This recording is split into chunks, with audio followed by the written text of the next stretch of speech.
So Charlie Kirk, obviously, he's gone now. It's an absolute tragedy. It's unacceptable. And it's sad. And honestly, it's quite scary that the violence is starting to ramp up in this country. And, I disagreed with him on a few things. But I come from a conservative background.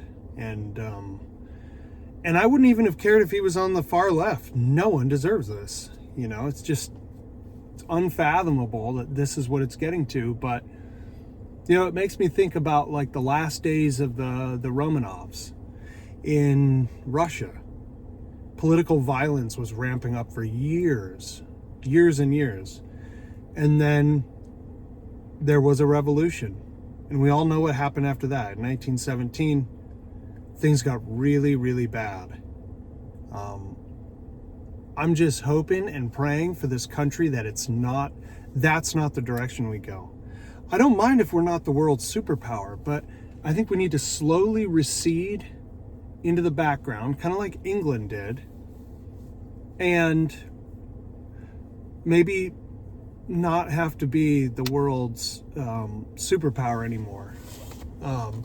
But I look at the political violence and the divide that's happening right now, and it kind of makes you wonder if something isn't right around the corner, whether or not it's a civil war or just public unrest in general.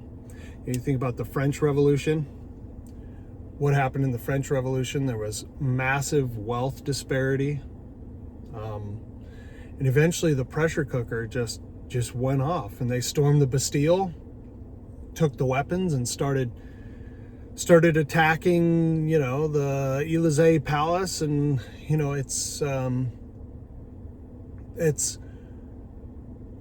and then that just tore that country apart. Luckily they got it back together, but now it's tearing back apart again.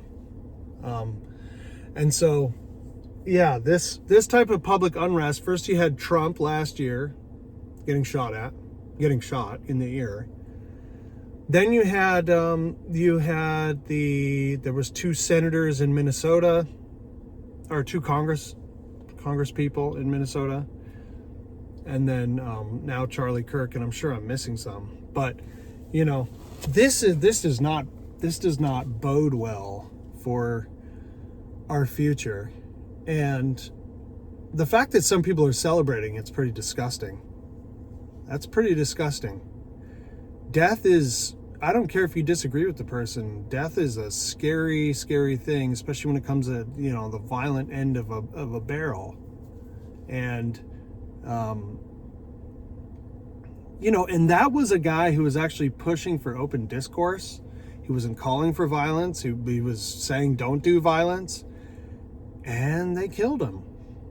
Well, I say they, I don't know, but probably some unhinged person on the far left, I would say. I've seen mixed responses. A lot of people are condemning it.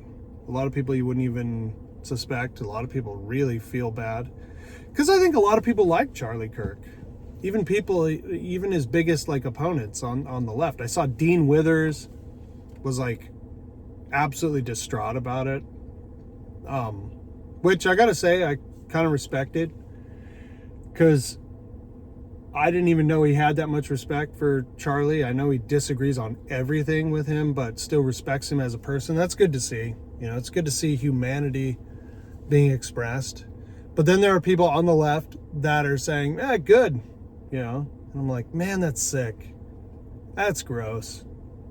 The man was a father, had 2 children, and a wife. Now they have to grow up with nobody. That's just, oh man.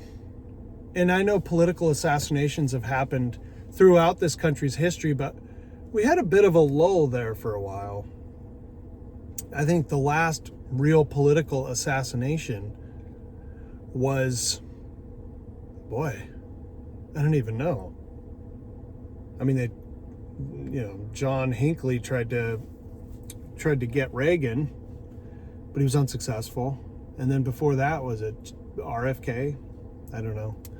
But now it's ramping back up, and we're going to be at a crossroads soon, whether or not we want to just continue on with this cycle and civil war ensues, and then things get really messy, or do we tone down the rhetoric? I mean, that's where Trump's going to have to come in. He's going to have to actually say, like, listen, hey, we can't be doing this. We you know, there can't be political violence on either side. You know, this is America. You know, this isn't Mexico. This isn't El Salvador. You know, this is America. We gotta be better than that. And so I think it needs to cool down, because this country's a pressure cooker right now, and anything will set it off. Honestly, anything. You know, and the fuse keeps getting shorter. And the people on the right, seem to, you know, be somewhat restrained, but I think if you push them too far, they might go off, and that's a bad thing, because the people on the right seem to have all the firepower, and that's where all the, you know, the people that are highly trained and, you know, I don't know, it could get messy. I know several people on the right with a revolutionary mindset that would be very dangerous if that kicked off. So I really hope it doesn't. And rest in peace to Charlie. And it's just a sad situation, man.